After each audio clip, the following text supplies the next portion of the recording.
The night after the wedding, Manhattan did not feel like a city that had just witnessed a celebration, it felt like a stage still holding the echo of applause that no longer belonged to anyone. And in the center of that echo Derek Miller sat in a private lounge above the ballroom, loosening his tie with a slow satisfaction that came from believing a chapter had been permanently closed, while downstairs guests continued to speak about his new beginning as if it were a confirmed truth written into the structure of the city itself. He checked his phone, scrolling through photos from the evening, every image reinforcing the same narrative of completion. Yet what he did not see was how often his eyes drifted unconsciously toward the empty space where Alicia Carter used to stand beside him in older archived memories, a presence now erased from his current world but not from the architecture of what had built him. Across town, Alicia remained in her apartment, the same quiet space where the skyline reflected against her window like a second city suspended in glass. And for the first time since the divorce papers had been signed she allowed herself to sit without motion, not out of sadness but out of calculation, as if she was finally reading the outline of a map that had always been hidden beneath the surface of her life. The notification she had seen earlier still waited on her phone, a private invitation linked to a financial channel she had once indirectly influenced during her years beside Derek, but had never been allowed to formally enter, and when she finally opened it, there was no surprise in her expression, only recognition, as if a door that had been sealed in silence had quietly unlocked itself without asking for permission. The invitation referenced a private advisory meeting tied to high-level capital restructuring, and one name appeared repeatedly in the metadata attached to the access approval, Marcus Williams, a billionaire known in financial circles not for public attention but for silent acquisitions and structural investments that rarely made headlines. Alicia did not respond immediately, but the weight of the message settled into her awareness not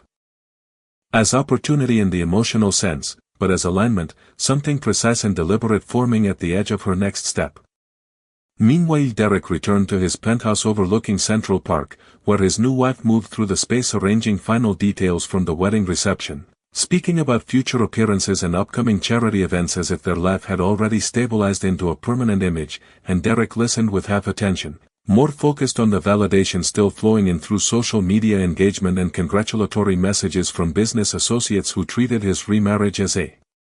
symbol of success. Yet beneath the surface of his satisfaction there was a subtle interruption he refused to name, a lingering awareness that the ease of his victory felt too clean, too complete, as if the world had agreed too quickly to forget what came before. Hours later, Alicia stood again by her window, but this time her gaze was not distant, it was anchored, and when she finally placed the phone down after accepting the invitation, there was no dramatic reaction, only a quiet certainty forming in her posture, the kind that does not announce change but begins it, and somewhere in the unseen layers of the city, systems connected to Marcus Williams' network registered her acceptance without commentary, as if the structure itself had been waiting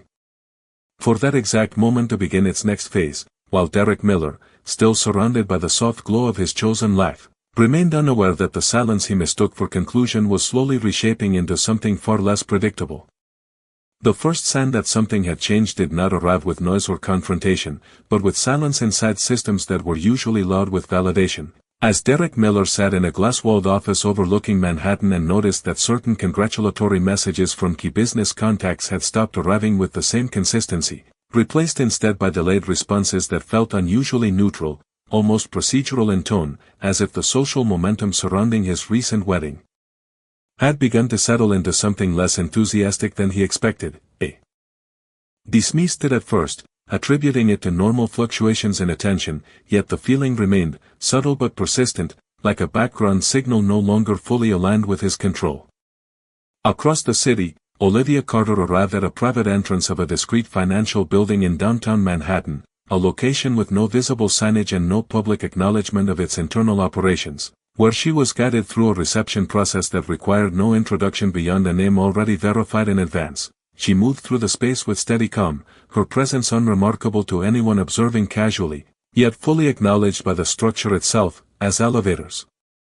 opened without delay and access permissions updated in real time as she progressed upward toward a meeting she had not spoken about publicly.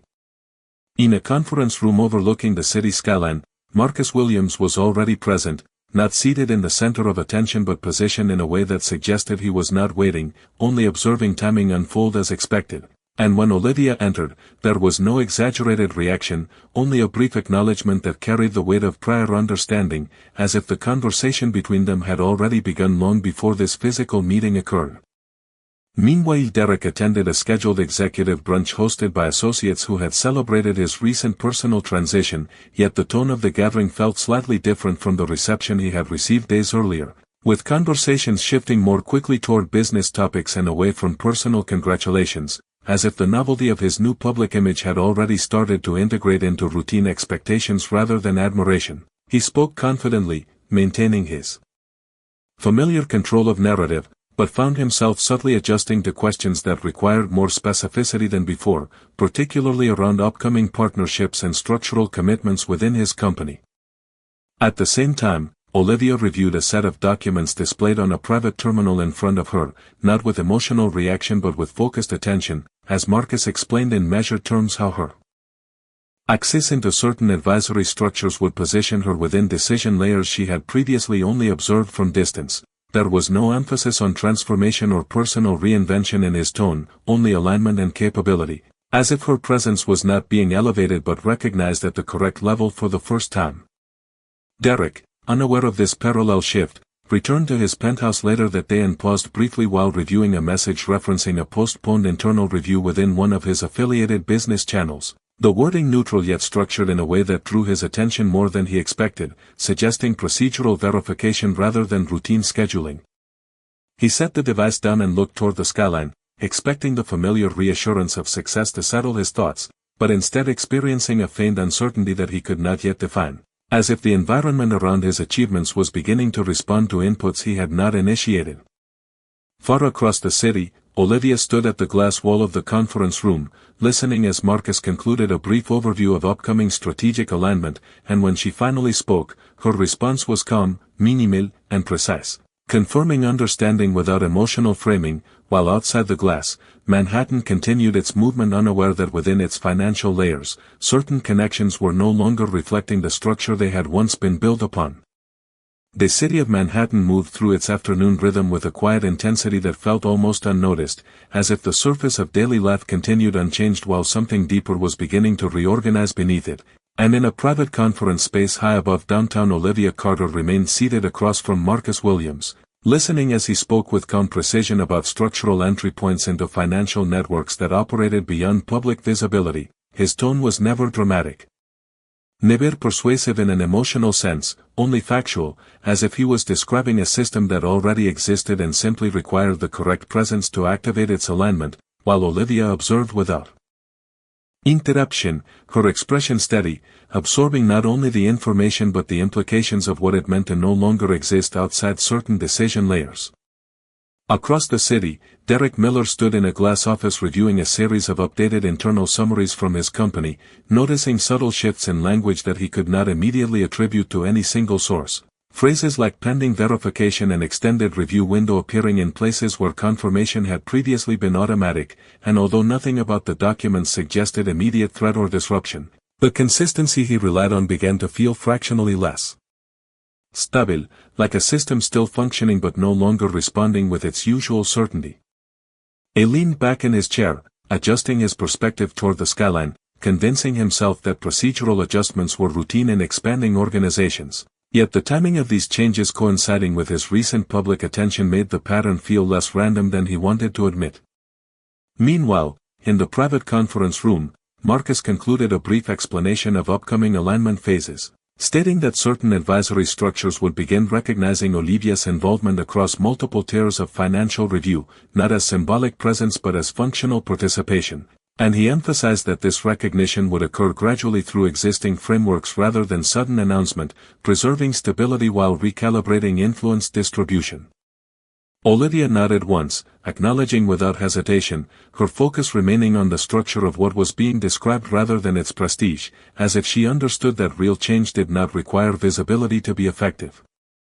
Later that evening, Derek attended a scheduled investor reception in Midtown Manhattan, where conversations initially followed expected patterns of congratulations and expansion optimism. Yet he noticed a subtle shift in the way certain partners engaged with him, asking more precise questions about governance structures and long-term verification processes rather than growth projections, and while the tone remained polite, the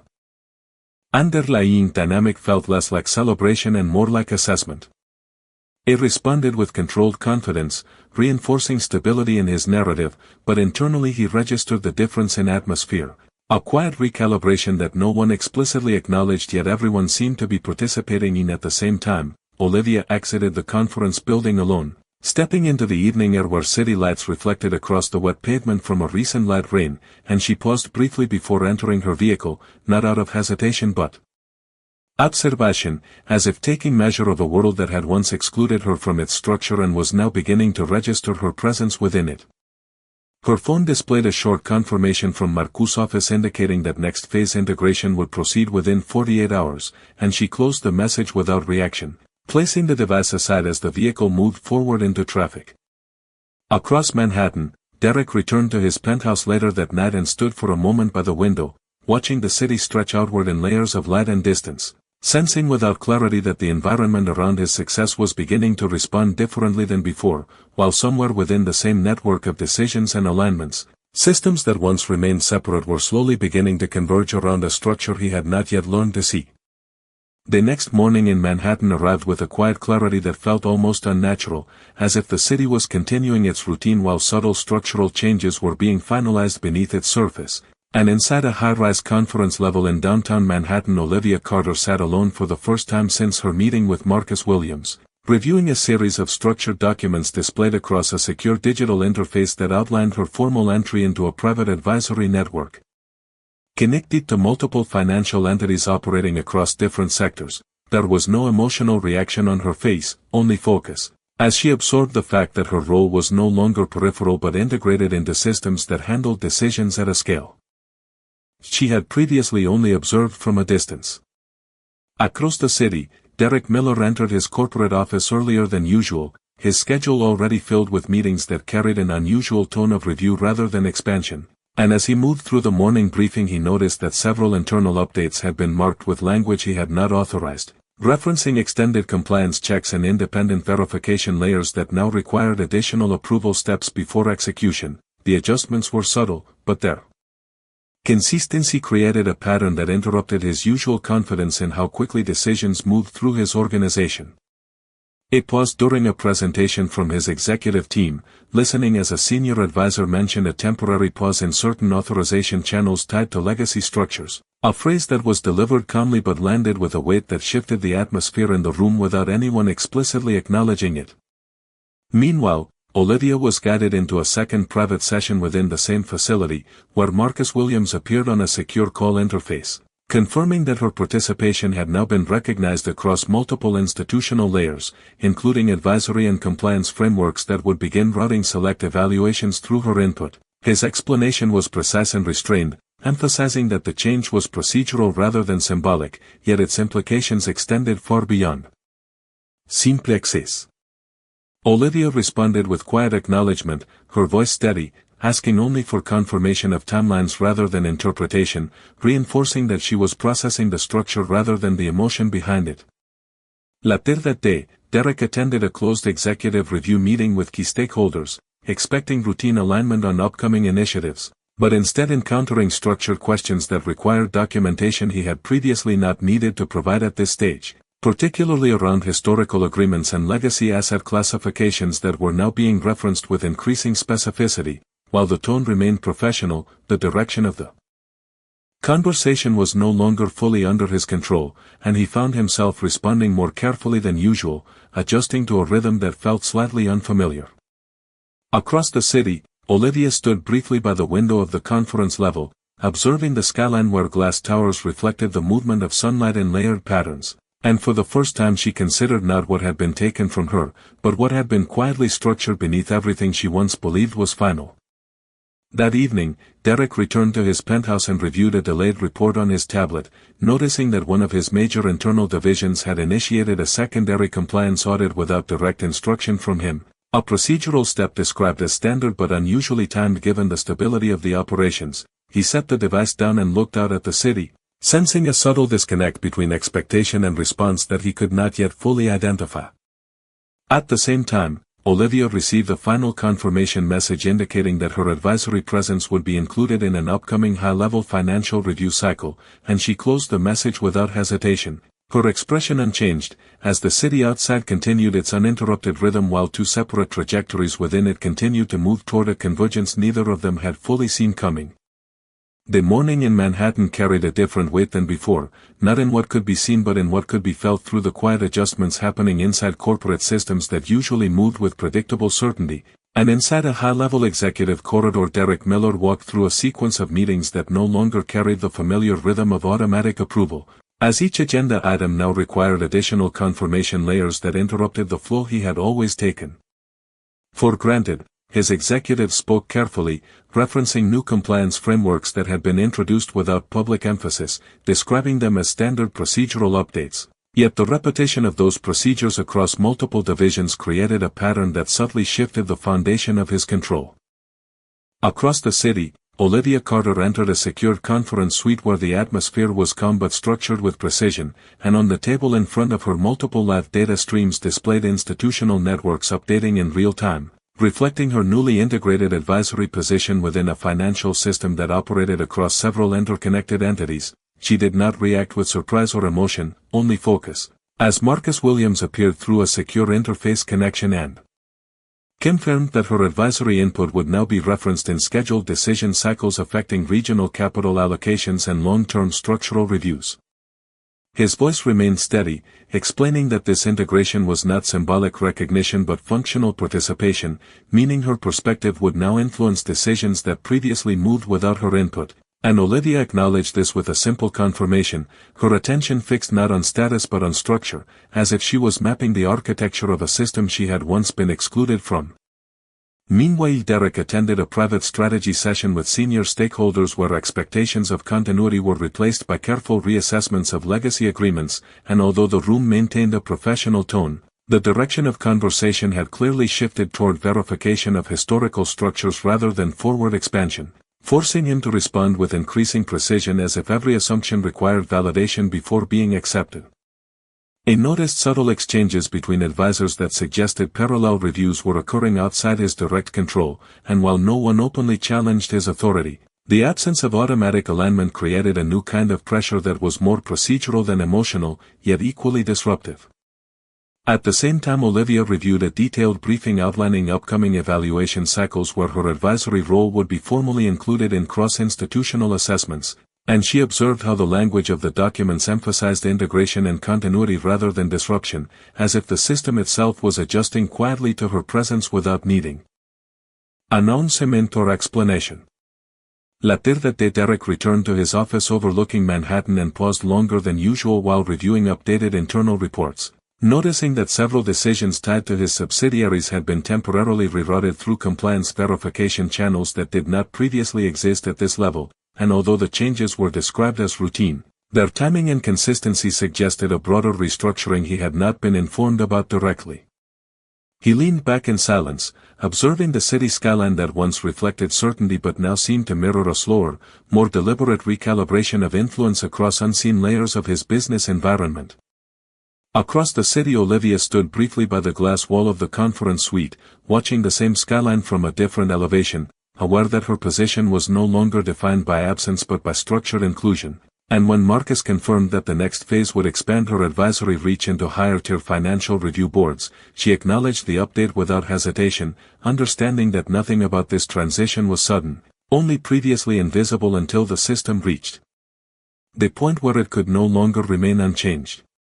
The city of Manhattan continued its quiet transformation into something less predictable than before, as if the structures beneath its financial surface were gradually recalibrating themselves in ways that no longer followed the familiar rhythm of control. And inside a high-level corporate review chamber, Derek Miller found himself facing a sequence of scheduled meetings that no longer responded with immediate confirmation as they once had, each request for approval now moving through extended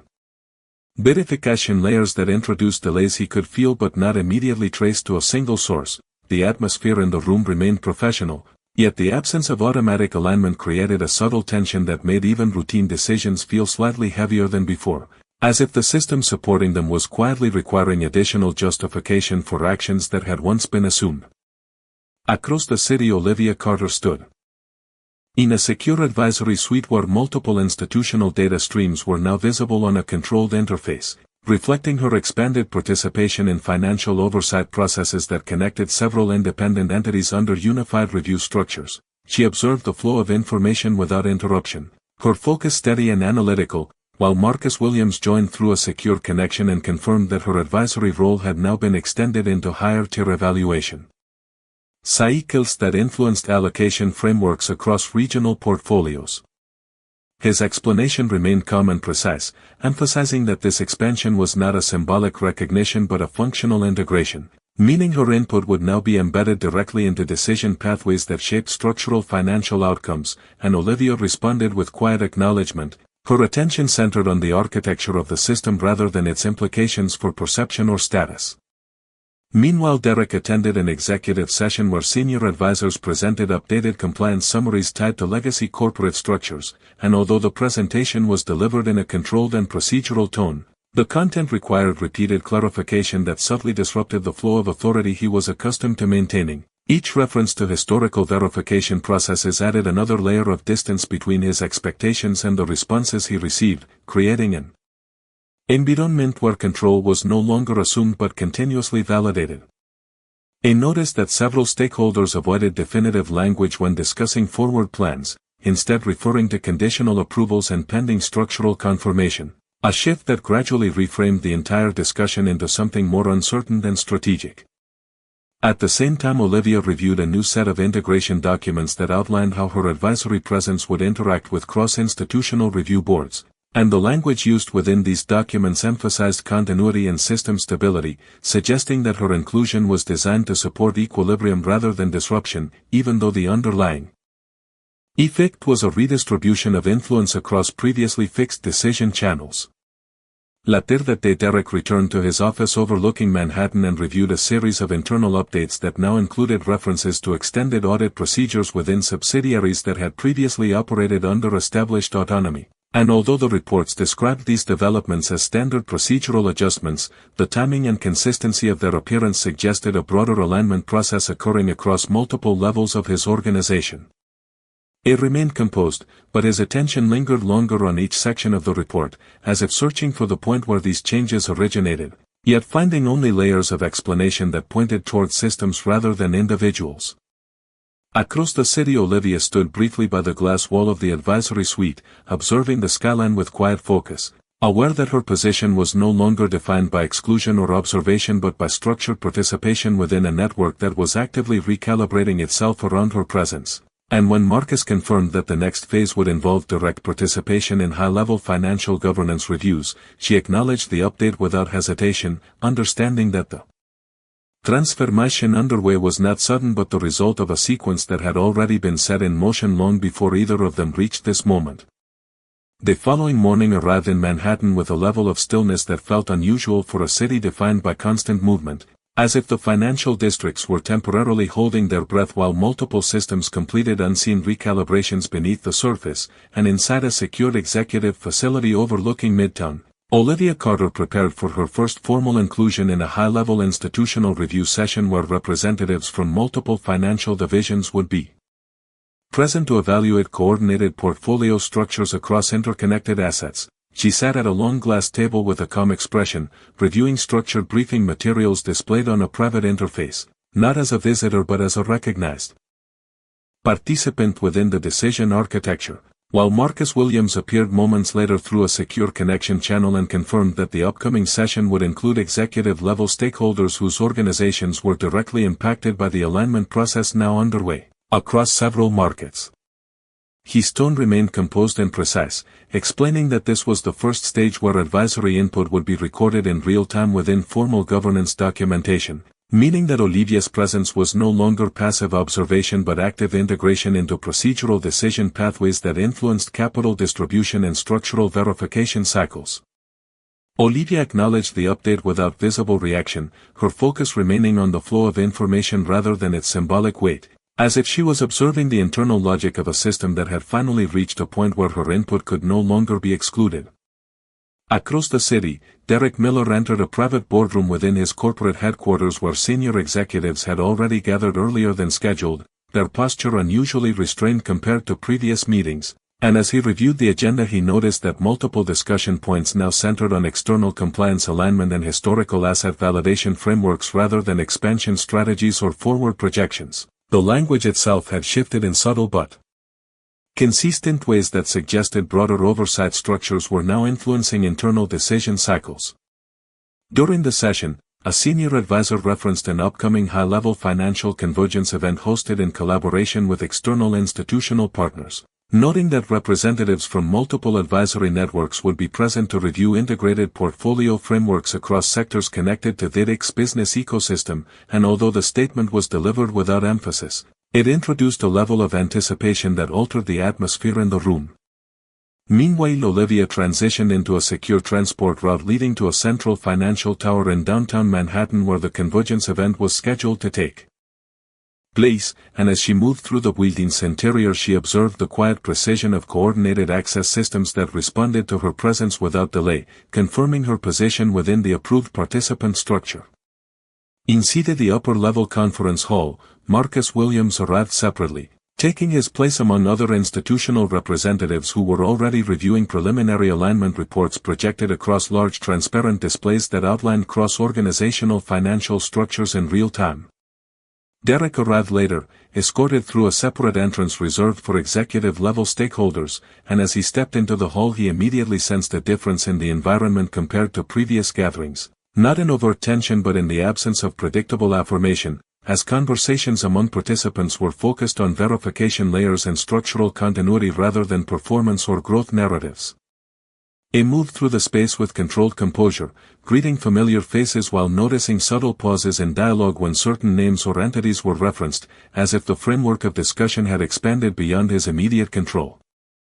At the center of the hall, Olivia stood alongside Marcus in a designated advisory section, her presence integrated into the formal review structure without announcement, and although she did not look toward Derek, the spatial arrangement of the room positioned them within the same visual field for the first time in a setting defined not by personal history but by institutional alignment. As presentation data began to populate across the main displays, linking multiple corporate networks into a unified structural overview, Didik's attention shifted briefly toward the advisory section where Olivia stood calmly observing the system he once believed remained fully within his control, and in that moment of silent recognition, without confrontation or reaction, the underlying structure of his certainty began to register the presence of a configuration he had not anticipated, while Olivia remained composed, focused entirely on the unfolding framework rather than the individual awareness forming across the room. The convergence event inside the Manhattan Financial Tower reached its final stage as the city outside continued its ordinary rhythm, unaware that within the glass-structured hall a complete reconfiguration of decision authority was being finalized through synchronized institutional review systems, and at the center of the space Alicia Carter remained composed beside Marcus Williams while multiple layered financial projections stabilized across the main displays, each one reflecting integrated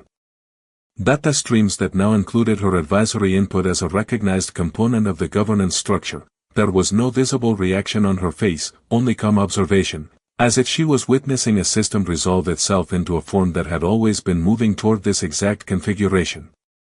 Across the hall Derek Miller stood among executive stakeholders, his attention repeatedly drawn toward the advisory section where Olivia now occupied a formal position within the institutional framework, not as an external presence but as a functional participant embedded within the same decision architecture that governed the systems he once controlled independently. The presentations continued in a controlled sequence, outlining cross-organizational alignment protocols and historical verification outcomes that connected multiple subsidiaries and legacy structures into a unified financial map, and as each segment was completed the language used by presenters shifted further away from assumption and closer toward confirmation, signaling that prior operational autonomy had been replaced by coordinated validation cycles. Marcus Williams then addressed the room through the central interface, confirming that the final phase of structural synchronization had been achieved across all participating entities, meaning that future decisions would now flow through unified review channels rather than isolated executive control, and although the statement was delivered without emphasis, its implications settled across the room with quiet finality. Olivia listened without interruption, acknowledging only the procedural completion of the process, her focus remaining